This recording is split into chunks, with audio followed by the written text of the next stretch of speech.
So coming on to the tubular functions, the proximal tubular function. The proximal tubule reabsorbs about 67% of the filtered water, Na plus, Cl minus, K plus, and HCO3 minus, and almost all the filtered glucose and the amino acids. The primary focus of the reabsorption process in the PCT is directed at the Na plus reabsorption, which is usually secondary to the electrochemical gradient created by Na plus K plus pump located on the basolateral membrane of the epithelial cells. The reabsorption of the water is directly or indirectly linked with this pump. The fluid in the early part of the proximal tubule is almost isotonic to the plasma. HCO3 minus is reabsorbed mainly in the convoluted portion of the proximal tubule. Na plus and its two major anions Cl minus and HCO3 minus are major solute in the plasma and the glomerular filtrate.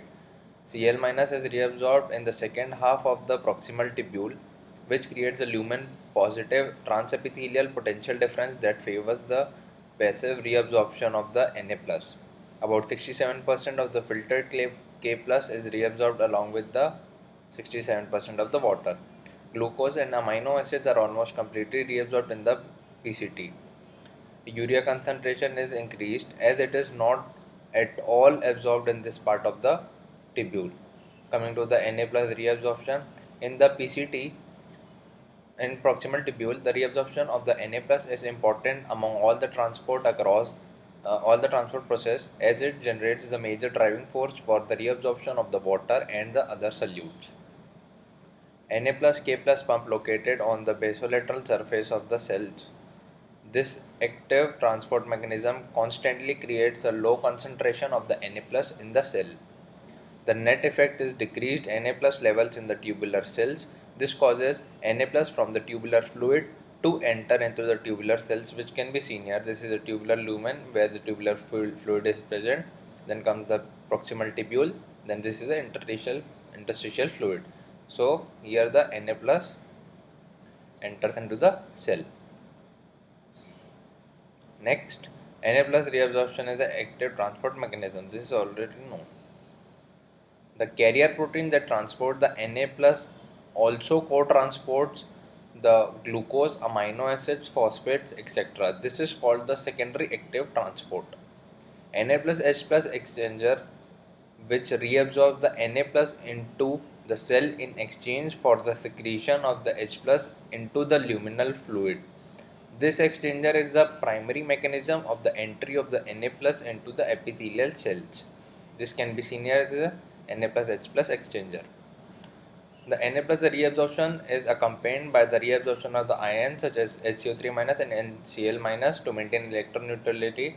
However, the process of the anion absorption along with the Na plus is different in first and the second half of the proximal tubule. In first half of the proximal tubule, Na plus is reabsorbed associated with the SCO3 minus and the organic solutes like the glucose, amino acids and phosphates, etc.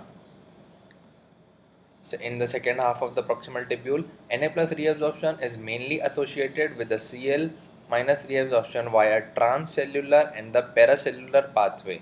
In the later part of the proximal tubule, Na plus reabsorption is coupled with the Cl minus and not with the bicarbonate and the organic solutes because of the two reasons. First, in the distal part of the proximal tubule, the concentration of the Cl minus is very high, whereas the concentration of the glucose and the amino acid is less in this region, as Na plus and the bicarbonate are preferentially reabsorbed in the first half of the PCT. Also, the presence of the chloride anion anti-transport in the distal part of the proximal tubule facilitates the transport of the Cl minus into the cell. Thus, Na plus and the Cl minus are reabsorbed from the tubular fluid into the interstitial fluid by the tubular cells. This is called as the transcellular pathway of the reabsorption of the solute. Increased concentration of the Na plus in the lateral interstitial space creates an electrical gradient for the chloride ion also to move through the paracellular pathway. Thus, Na plus reabsorption helps in the reabsorption of the Cl minus, HCO3 minus and other cations and anions and various organic solutes. The transfer of the organic and the inorganic solutes from the tubular fluid into the interstitial space creates the osmotic gradient for the reabsorption of the water into the proximal tubule. Yes, so now begin with the water reabsorption. 65% of the filtered water is reabsorbed in the PCT. Permeability of the epithelium of the proximal tubule to the water is extremely high. Water passes through the epithelial cells via the water channels aquaporine one present in the cell membranes and also through the water channels present in the paracellular route. This can be seen over here. The mechanism of the water absorption in the proximal tubule. Water reabsorption is efficient in spite of the small difference between osmolality of the tubular and the interstitial fluid. Water is reabsorbed via both transcellular and paracellular pathways. High oncotic pressure and the low hydrostatic pressure in the peritubular capillary favors the reabsorption of the water. Transfer of the large amount, that is the bulk flow of the water, helps in the transport of the ions like K plus and Ca2 plus that are carried along with the water. This process is called solvent drag. Accumulation of water in the interstitial space increases the hydrostatic pressure that favors transfer of water from there into the ECF. The role of the peritubular capillaries. Peritubular capillaries play an important role in absorption of the solutes and the water from the tubule. Peritubular capillary networks are derived from the efferent arterioles and therefore receive the blood from the glomerulus. Blood draining from the glomerulus has already been filtered in the glomerular capillary and the protein has not been filtered out through the filtration barrier in the renal corpuscle. The blood in the peritubular capillary has high oncotic pressure. Moreover, hydrostatic pressure is also less in the peritubular capillaries as the blood has passed through the upstream resistance vessels before entering these capillaries.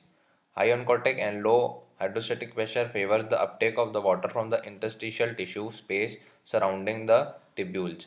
This transfer of the water from the peritubular spaces into the peritubular capillaries maintain the gradient of the water reabsorption from the tubular lumen. Next, the glucose reabsorption is mainly completed reabsorbed in the tubular fluid in the proximal tubule. It is pumped out of the tubular cells by the Na plus K plus pump located in the basolateral membrane. This decreases the intercellular Na plus concentration and creates a gradient for the Na plus entry into the cell from the tubular fluid.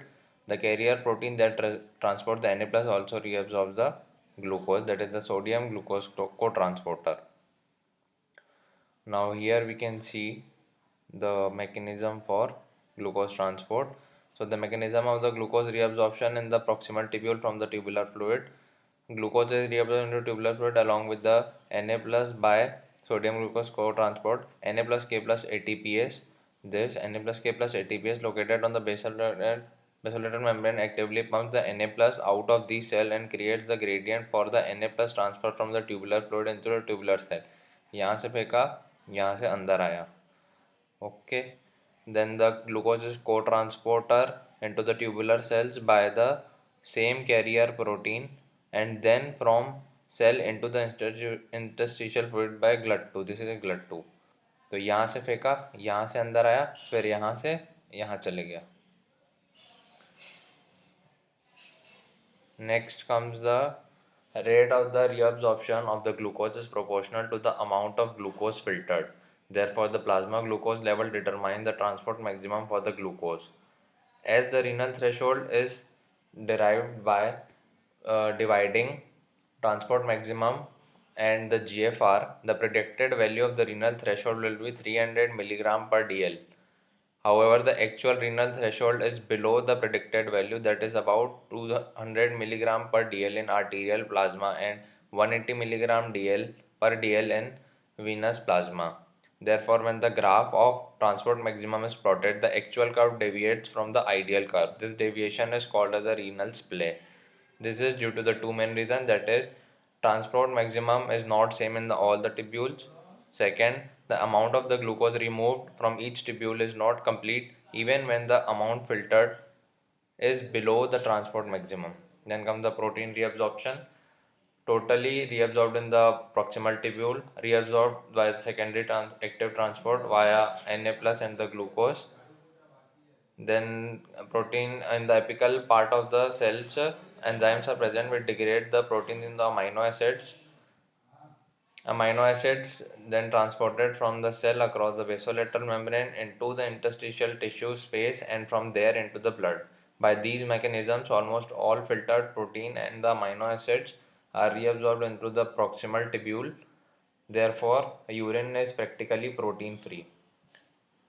Usually, proteinuria occurs due to the disruption of the glomerular filtering membrane, as occurs in the glomerular nephritis that increases the tubular load of the proteins. The primary source of the protein in the urine is the excess filtration by the glomerular membrane or the less reabsorption in the proximal tubules.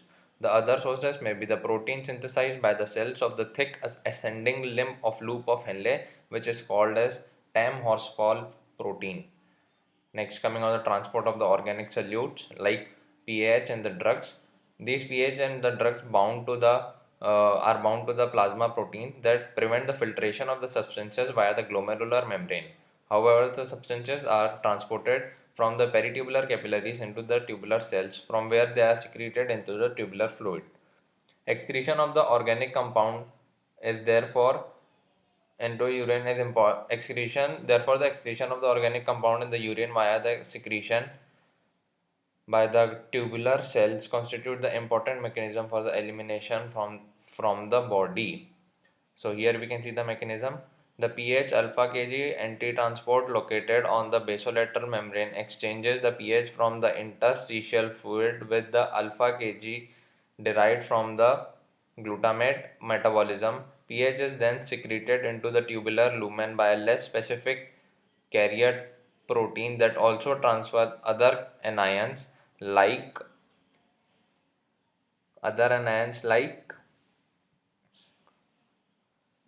bile salts, oxalates, urates, and therefore the presence of the other organic anion impairs the pH secretion and vice versa. Now the physiological significance.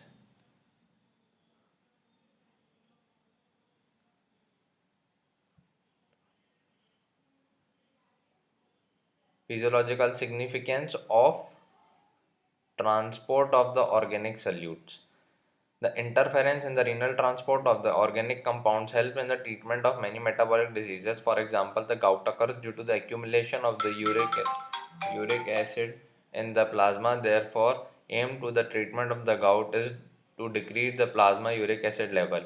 Uric acid is both secreted and reabsorbed in the proximal tubule. Thus, one mechanism to decrease the uric acid level in the gout is to promote its excretion. Coming on to the Fanconi syndrome, this is generalized defect in the proximal tubular reabsorption involving the amino acid, glucose, phosphate, uric acid, sodium, potassium, bicarbonate, and the protein. This renal disease occurs due to the mutation of the carrier or the transport proteins that may be either inherited or autosomal or X-linked trait or acquired in the diseases like multiple myeloma, amyloidosis, heavy metal toxicity, and from the chemotherapeutic drugs. Thus impaired ability of the PCT to reabsorb these organic and inorganic compounds result in the glucosuria with normal plasma glucose, hypophosphatemia, hypouricemia, hypokalemia, amino acid urea, low molecular weight proteinuria, and proximal renal tubular acidosis. Rickets and the osteomalacia commonly occurs due to secondary to the hypophosphatemia. Salt wasting and polyuria are also common. Coming on to Dent's disease, this disease is of occurs in the childhood that results from the mutation of the gene for the chloride channels. Number of the chloride channels decreases in the kidney tubules. All as Cl minus channels are linked with the calcium channels. Abnormality also occurs in the calcium excretion. Therefore, hypercalciuria and kidney stones occur in this disease. The disorder prevents the disorder presents with the calciuria, low molecular weight proteinuria, calcium nephrolithiasis, and nephrocalcinosis in the male children.